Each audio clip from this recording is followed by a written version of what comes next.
వెంకటరాజు చనిపోయి సంవత్సరం అయింది. ఈరోజు జ్ఞాపకార్థ కూటమి పెట్టుకుంటున్నాము. మీరందరూ మా కుటుంబం కొరకు మా కొరకు ప్రార్థన చేస్తారని మరి చిన్న సాక్ష్యం దేవుడు హల్లెలూయా.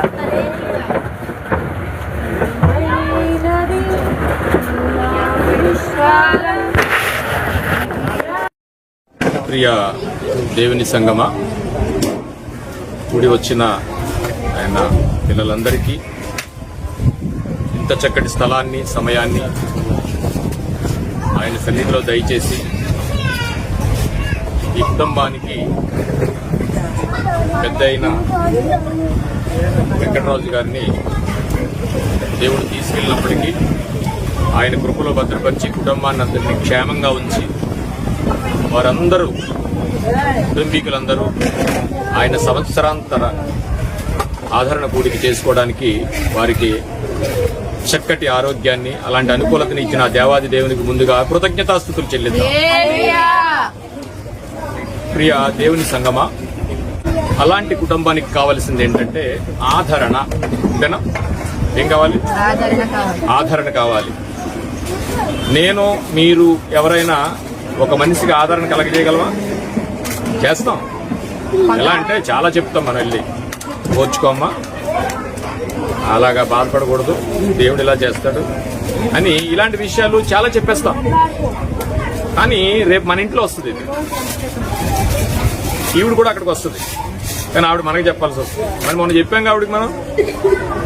సో నేను ఎందుకు ఈ విషయాన్ని చెప్తున్నానంటే, మనుషులుగా మనం రక్త మాంసాలతో ఉన్నాం కాబట్టి, కుటుంబ బాంధవ్యాలతో ఉన్నాం కాబట్టి, ప్రేమలతో ఒకరికొకరు కుటుంబాల్లో రక్త సంబంధాలతో పెనవేసుకుని ఉన్నాం కాబట్టి, మన ప్రేమ ఎంతవరకు అంటే అవతలాళ్ళకి సలహా ఇవ్వడం వరకే సరిపోతుంది. అంతేనా?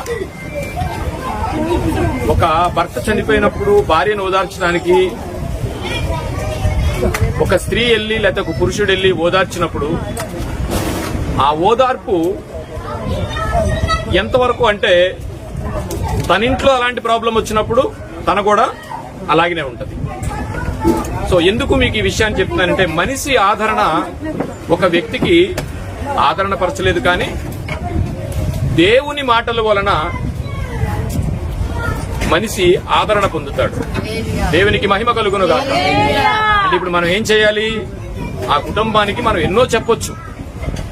ఏమి చెప్పినా ఇది వాళ్ళ కుటుంబంలోనే జరుగుద్దా, ఇంకెక్కడ జరగదా? మనకి పాత సామెత ఉందండి, ప్రతి ఇంటికి ఒక మట్టి పొయ్య ఉంటదట కదా, పాత సామెత. అలాగే మానవుడు అనే మనిషి ఆయన యొక్క క్రమం ఏంటంటే, ఆఖరిగా ఆయనకి ఎన్ని ఇన్సూరెన్సులున్నా ఒకటి మాత్రం వస్తుంది, అది వచ్చి తీసుకెళ్లిపోద్ది. బాబు నాకు కొంచెం పని ఉందన్నది ఆగదు. సో ఇది ఒక మానవుని యొక్క దేవుడు పెట్టిన క్రమం. అది మానవుడు తన అతిక్రమ క్రియల వల్ల తెచ్చుకున్నాడా లేదా దేవుడు ఇచ్చాడా అనేది తర్వాత విషయం. కానీ మరణం అనేది ఒకటి ఉంది. అది అందరినీ ఏలుబడి చేస్తుంది, కౌగిలిస్తుంది, తీసుకెళ్లిపోద్ది. దేవునికి మహిమ కలుగును. అంటే అందరూ వరుసలో ఉన్నాం. మీరు కావచ్చు, నేను కావచ్చు, ఈ భూమి మీద అందరూ. మనిషి ఈ రోజు ఒక్కరోజు బ్రతికి బట్ట కట్టాడు అంటే కేవలం దేవుని కృప తప్ప మరొక ఏమీ కాదు ప్రియులారా. మరణము యెహోవా వశము. మరి ఎందుకు ఈ బాధలన్నీ మనకు పెడుతున్నాడు? దేవుడు అలా పెట్టొచ్చా? ఇప్పుడు మనకి ఏం కావాలంటే ఆదరణ అనే విషయానికి మనకు వెళ్ళినప్పుడు, ఆ ఆదరణ ఒక మనిషి యొక్క మాటలు చాలకపోవచ్చు, కానీ దేవుని మాటల వలన మనిషి ఆదరణ పొందుతాడు. ఏమిటా దేవుడు? ఏమిటా దేవుడు ఉద్దేశం? ఆయన ఉద్దేశం మనకి ఎలా తెలుస్తుంది? కుటుంబంలో సజావుగా నడుస్తున్నప్పుడు ఒక కుటుంబానికి ఆదరణ అయినా, అందరూ ఆయన మీద బ్రతుకుతున్నప్పుడు ఒక వ్యక్తిని ఎందుకు అలా సడన్ గా దేవుడు మనల్ని నుంచి తీసుకెళ్లిపోతాడు? ఇండియా, భారతదేశం మొదలుకొని ప్రపంచ దేశాలతో మనం ఆలోచించుకుంటానంటండి, భారతదేశంలో చాలా వరకు ఇప్పుడంటే కొంచెం మారింది, కానీ భారతదేశానికి ఒక నానుడు ఉంది. ఏంటంటే, ఒక మనిషి కష్టపడతాడట, ఇంట్లో వాళ్ళందరూ కూర్చుని తింటారట. ఇది భారతదేశానికి ఉన్న మాట. ఇప్పుడు కొంచెం మారింది. నేను ఉద్యోగం చేస్తానంటే నేను ఉద్యోగం చేస్తానని అందరూ ఉద్యోగం చేయడానికి వచ్చారు, కానీ పూర్వకాలం అయితే అది లేదు. కానీ చాలా దేశాల్లో అందరూ కష్టపడతారు. కానీ భారతదేశానికి ఉన్న ఈ నానుడు ఏంటంటే, ఒక మనిషి కష్టపడతాడంట, ఇంట్లో వాళ్ళందరూ కూర్చుని తింటారట. అంటే కూర్చుని తింటారంటే అది మనం తప్పుగా తీసుకోవడానికి లేదు, మన దేశ సాంప్రదాయం కానివ్వండి, కల్చర్ కానివ్వండి. సో అలా జరుగుతున్న పరిస్థితుల్లో ఎందుకు దేవుడు అలా చేస్తాడు? ఎందుకు దేవుడు అలా చెయ్యాలి? ఇప్పుడు దేవుడు మనకి ఎందుకు చేస్తున్నాడో, ఎందుకు కష్టాలు పెడుతున్నాడో మనకు తెలియాలి. అంటే దేవుడు ఏమన్నా మన మీద కక్ష కడతాడా? దేవుడు అంటే మనకు ప్రేమ, లేకపోతే ఆయనకి ఏమన్నా ద్వేషమా మన మీద? ఇప్పుడు మనకి ఏం కావాలంటే ఆదరణ అనే విషయానికి మనకు వెళ్ళినప్పుడు, ఆ ఆదరణ ఒక మనిషి యొక్క మాటలు చాలకపోవచ్చు, కానీ దేవుని మాటల వలన మనిషి ఆదరణ పొందుతాడు.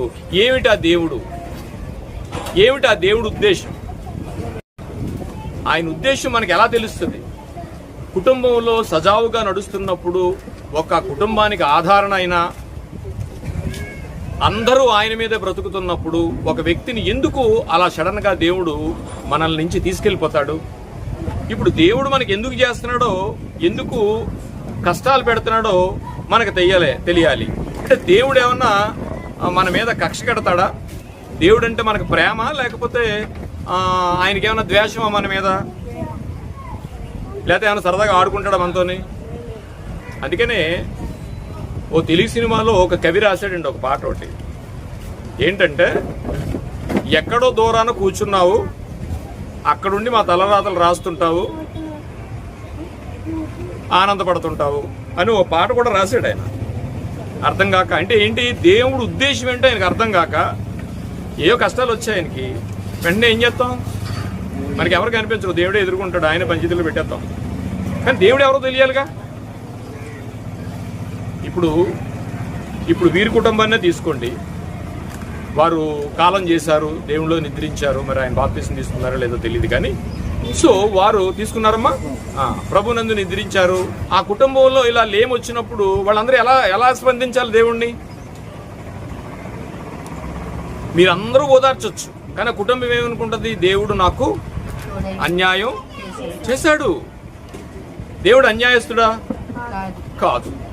ఇప్పుడు మనకేం తెలియాలి అంటే, ఇప్పుడు వీరి కుటుంబంలో తల్లిగారు ఆ కుటుంబాన్ని భారంతో మోస్తున్నారు, లేకపోతే పిల్లలు కలిసి రావచ్చు. కానీ ఒక కుటుంబంలో ఉన్న తల్లి యొక్క ఆలోచన బిడ్డల మీద ఎలా ఉందో బిడ్డలకు తెలియపోతే ఆ కుటుంబం సజావుగా సాగుద్దా? ఇప్పుడు ఇక్కడ చాలా మంది తల్లులు ఉన్నారు, పిల్లలు ఉన్నారు. అమ్మ తల్లి, మీ పిల్లలకి మీ ఉద్దేశం మీ పిల్లల మీద ఏముందో మీ పిల్లలకు తెలియపోతే కుటుంబం సరిగ్గా సాగుద్దా? మీరు ఎంత ఆలోచిస్తున్నారో మీ భర్త గురించి మీ భర్తకు తెలియలేదనుకోండి, మీ ఆలోచన అంతా వేస్ట్ అయిపోద్ది. అంటే నేనేం చెప్తున్నానంటే, అందుకనే ఒక కుటుంబం నడుస్తున్నప్పుడు కుటుంబంలో ఒక యజమాని యొక్క ఆలోచన బిడ్డలకు లేకపోతే భర్తకు భార్యకు తెలియకపోతే ఆ కుటుంబం సజావుగా సాగుద్దా? సాగదు. సో ఈ రోజు మనం ఆదరణ కలగజేద్దాం అనుకుని మన అందరూ వచ్చి వాళ్ళకి ఏం మాటలు చెప్పినా మన మాటల్లో ఏమీ వాళ్ళకి ఆదరణ కలగకపోవచ్చు. ఎందుకంటే ఈ రోజు మనం ఏదో చెప్తాం, రేపు మనం కూడా అంతే. ఇది వీళ్ళింట్లో జరిగేదేనా? ప్రతి ఇంటికి జరుగుద్ది, ప్రతి మనిషికి జరుగుద్ది. ప్రతి మనిషి కూడా ఆ స్థానంలో నిలబడవలసిందే. దేవునికి మహిమ కలుగునుగాక. ప్రతి మనిషి ఆ మరణం అనే స్థానంలో నిలబడవలసిందే. ఇప్పుడు మనకు తెలియాల్సింది ఏంటంటే, ఎందుకు దేవా మమ్మల్ని ఎలా చేస్తున్నావు అని దేవుని యొక్క ఉద్దేశం మనకు అర్థం కాకపోతే, ఒక కుటుంబంలో తల్లిదండ్రుల యొక్క ఉద్దేశం పిల్లలకు తెలియకపోతే ఆ కుటుంబం ఎలాగైతే సాగదో, సమాజంలోని సంఘములోని లేతే నువ్వు పనిచేస్తున్న ఆఫీసుల్లో నీ యజమాని యొక్క ఉద్దేశం ఏంటో తెలియకుండా నువ్వు పనిచేయగలవా? చేయలేవు.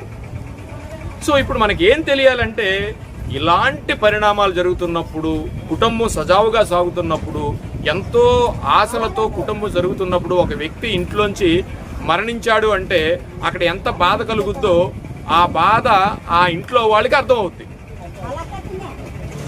తేలి ఎవరు కుడితే వాళ్ళకే మంట వస్తుందని అందరికీ తెలుసు, కానీ మంట యొక్క పరిణామం ఎవరో తెలుస్తుంది? తేలుగుట్టినోళ్ళకి తెలుస్తుంది. సో వాళ్ళ యొక్క ఆలోచనకు మనం వెళితే దేవుణ్ణి ఎలా తీసుకోవాలి? ఇప్పుడు మనం సాధారణంగానండి క్రైస్తవ కుటుంబాల్లో ఇలాంటి చిన్న చిన్న ఇబ్బందులు వచ్చినప్పుడు దేవుడు ఉద్దేశం ఏంటో మనకు తెలియాలి. ఇవాళ ఎందుకు మనకి కష్టాలు కలగజేస్తున్నాడు, ఎందుకు ఈ ఉద్దేశాన్ని కలిగి ఉన్నాడు, దేవుడు యొక్క ఉద్దేశం మనం ఏదేముందో మనకు తెలియకపోతే మీ క్రైస్తవ జీవితం గడపడం చాలా యాత్రికంగా సాధారణంగానే నడుస్తుంది తప్ప నిజమైన క్రైస్తవ జీవితాన్ని మీరు గడపలేరు. ఆయన ఉద్దేశం ఏంటో తెలియాలి. ఎందుకు ఈ కష్టాలు పెడుతున్నాడు, ఎందుకు ఈ గాయాలు చేస్తున్నాడు, గాయాలు ఎందుకు చేస్తున్నాడో వెళ్లే ముందు కొరింథీయులకు రాసిన మొదటి పత్రిక 10వ అధ్యాయం 13వ వచనం, సాధారణముగా మనుషులకు కలుగు శోధన తప్ప మరి ఏది మీకు సంభవింపలేదు. దేవుడు నమ్మదగినవాడు. ఏమండి, మీకు ఇక్కడ ఉన్న వాళ్ళందరికీ ఎన్నో కష్టాలు వచ్చాయా? ఎన్నో కష్టాల నుంచి బయటపడ్డారా? అంటే ఇంక ఇన్ని కష్టాలు వచ్చాయని మీరు ఆత్మహత్య ఏం చేసేసుకోలేదు కదా ఇప్పటి వరకు. అంటే మీరు మోయగలిగిన భారాన్నే పెట్టాడు. దేవుడు నమ్మదగిన వాడట. మీరు మోయలేనంత బాధ నేను పెట్టను. నమ్ముతున్నారా అందరూనే? దేవునికి మహిమ కలుగును గాక. కష్టం వచ్చినప్పుడు మనం ఆలోచించాల్సింది ఏంటంటే, అయ్యా నాకు ఈ కష్టం ఎందుకు పెట్టావు, నువ్వు మోయలేనంత భారం నాకు పెట్టలేదన్నదో, నేను సహనంతో ఉంటాను, ఓర్చుకుంటాను అని దేవుడి విషయంలో మనం ఏమాలి, ఆయన ఉద్దేశాన్ని తెలుసుకుని మనం అందులో ఎడ్యుకేట్ అవ్వాలి. ఏమండి, అన్నిట్లో మనం ఎడ్యుకేట్ అయిపోతున్నామండి, అన్నిట్లో సాధన చేస్తామండి. మనకు అసలు టైలరింగ్ రాదు, పక్కావిడి కొత్తగా మెషిన్ పెట్టుకుని బ్లౌజులు కొడుతుంటుంది, వెంటనే మనం నేర్చేసుకోం కదా. రాత్రుళ్ళు పగలు కష్టపడి నేర్చేసుకుంటావు. మరి దేవుడి గురించి ఎందుకు ఆలోచించవు నువ్వు? దేవుడు ఎలాంటి వాడో, ఇన్ని కష్టాలు పెడుతున్నాడు, ఇన్ని ఆపదలు వస్తున్నాయి, ఇన్ని ఆటంకాలు వస్తున్నాయి, నీకు సడన్గా ఏమీ తెలియకుండానే ఇంట్లో ఉన్న యజమానిని తీసుకెళ్ళిపోతున్నాడు, చిన్నపిల్లలను చంపేస్తున్నాడు. ఎప్పుడన్నా ఆలోచించావో దేవుడి మీద ఉద్దేశం ఏంటో? దేవుడు ఉద్దేశం తెలియకుండా క్రైస్తవులు బ్రతుకుతున్నారని నేను చెప్తున్నాను. దేవునికి మహిమ కలుగును కాదు. ఈరోజు దేవుడు ఉద్దేశం ఏంటో మన మీద తెలుసుకోవాలి. వచ్చాము వెళ్ళిపోయాం కాదు. దేవుని యొక్క ఉద్దేశం తెలియకుండా, కుటుంబంలో తల్లిదండ్రుల యొక్క ఉద్దేశం పిల్లలకు తెలియకపోతే కుటుంబం ఎలాగ నడవదో, సంఘంలో సమాజంలో వారి యొక్క ఉద్దేశం తెలియకపోతే ఎలా నడవదో, ఇవాళ దేవుని యొక్క ఉద్దేశం కూడా మన మీద ఏముందో తెలియకపోతే మన క్రైస్తవ జీవితం నడవదు. ఒకవేళ నడపాలని అనుకున్నా మీరు ఎలా నడుపుతారంటే ఆచారంగా యాత్రికంగానే వెళతారు తప్ప విశ్వాసంతో గడవదు. అందుకే దేవుడు చెప్తున్నాడు, ఏమన్నాడు? దేవుడు నమ్మదగిన వాడు, మీరు సహింపదగినంత కంటే ఎక్కువగా ఆయన మిమ్మును శోధింపనీయడు. అంతేకాదు సహింపగలుగుటకు ఏం చేస్తాడటండి? ఆయన శోధనతో కూడా తప్పించుకునే మార్గము కలుగు చేస్తాడు. ఏంటంటే తప్పించుకునే మార్గం? ఈ చదువుకున్న చిన్న వాక్యాన్ని బట్టి దేవుడు ఆయన ప్రత్యక్షంగా మనతో మాట్లాడుతున్నాడు. ఏంటంటే, సాధారణంగా మనుషులకు కలుగు శోధన తప్ప మరి ఏది మీకు సంభవింపదు. దేవుడు నమ్మదగినవాడు, మీరు సహింపదగినంత కంటే ఎక్కువగా ఆయన మిమ్మల్ని శోధింపనీయడు. అంతేకాదు సహింపగలుగుటకు ఆయన శోధనతో కూడా తప్పించుకుని మార్గమును కలుగ చేయును. చిన్న ప్రార్థన చేస్తున్నామండి. పరిశుద్ధుడా, ప్రేమగల తండ్రి, మహోన్నతుడా, మీకు స్తోత్రాలు నాయన. గతించిన కాలమంతట్లో మీ కృపలో భద్రపరిచారు. ఇక్కడ ఉన్న పిల్లలందరూ అనేకమైన గాయాల నుంచి బయటపడి నువ్వు సహింపలేనంత వారికి గాయాలు చేయకుండా నీ వాక్యాన్ని ఇచ్చి వారిని బ్రతికించి నాయన మళ్ళా నీ సన్నిధిలో నిలవబెట్టావు. ఇవాళ మీరు మాతో మాట్లాడండి నాయన. మాకు ఈ భూమి మీద ఉన్నంతసేపు ఈ క్రైస్తవ జీవితాన్ని గడపడానికి ఏం కావాలో, మీ ఉద్దేశం మా మీద ఏముందో ఈరోజు సూటిగా మాతో మాట్లాడండి. ఈ రోజు మొదలుకొని ఈ వాక్యం విన్న వారందరూ కూడా నాయన క్రైస్తవ జీవితాన్ని చాలా సునాయాసంగా నీలో గడపడానికి మీరు కృప చూపండి నాయన. ఒక చిన్న విషయాన్ని నేర్చుకోవడానికి మేము ఈ భూమి మీద భౌతికంగా ఎంత కష్టపడుతున్నామో ఈరోజు నాయన నీ ఉద్దేశం ఏంటో తెలుసుకోవడానికి అంత కష్టాన్ని పడి నీ ఉద్దేశం తెలుసుకుని నాయన నీ ఆలోచనలతో మేము మళ్ళీ తిరిగి వెళ్ళడానికి మీరు కృప చూపండి. అలాగే ఈ ఆదరణ కూడికి పెట్టుకున్న కుటుంబానికి నాయన ఈ మాటల ద్వారా మేము ఏ మాటలు చెప్పినా మా మాటలు ఆదరణ కలగవు కాని తండ్రి, ఇదిగో నీ మాటలు నాయన ఆదరణ కలగజేస్తాయి. నీ మాటలు నిత్య జీవం, నీ మాటలు లేఖనముల యందు మాకు నిత్య జీవము కలదు. అలాంటి మాటలు మాతో మాట్లాడండి. ఈ కుటుంబంతో పాటు వచ్చిన పిల్లలందరికీ నీ ఆదరణ కలగజేసి చక్కటి వాక్యంలో నడిపించి నాయన ఈరోజు చాలా విచారకరం కావచ్చు. నీ వాక్యం ద్వారా మేము సంతోషంగా ఇంటికి తిరిగి వెళ్ళడానికి మీరు కృప చూపమని ఈ చిన్న ప్రార్థన యేసువారి ప్రశస్తమైన నామంలో మిక్కిలి వినయంతో బ్రతిమలాడి వేడుకొనుచున్నాము తండ్రి, ఆమేన్. ప్రియ దేవుని సంగమా, దేవుడు మనకు చేస్తున్న గాయాల గురించి మనం ఎన్నో ఆలోచిస్తాం, కానీ దేవుడే చెప్తున్నాడు. ఏం చేస్తున్నాడు? ఎస్, నేనే చేస్తున్నాడు గాయాలు. ఎందుకో తెలుసా? చూడండి, యోబు గ్రంథము 5వ అధ్యాయం 18వ వచనం. ఈ మాటలు మనం దేవుని యొక్క ఉద్దేశాన్ని తెలుసుకునే ముందు, దేవుడు ఏమండి శిక్షిస్తాడా, శిక్షణనిస్తాడా? చెప్పండి.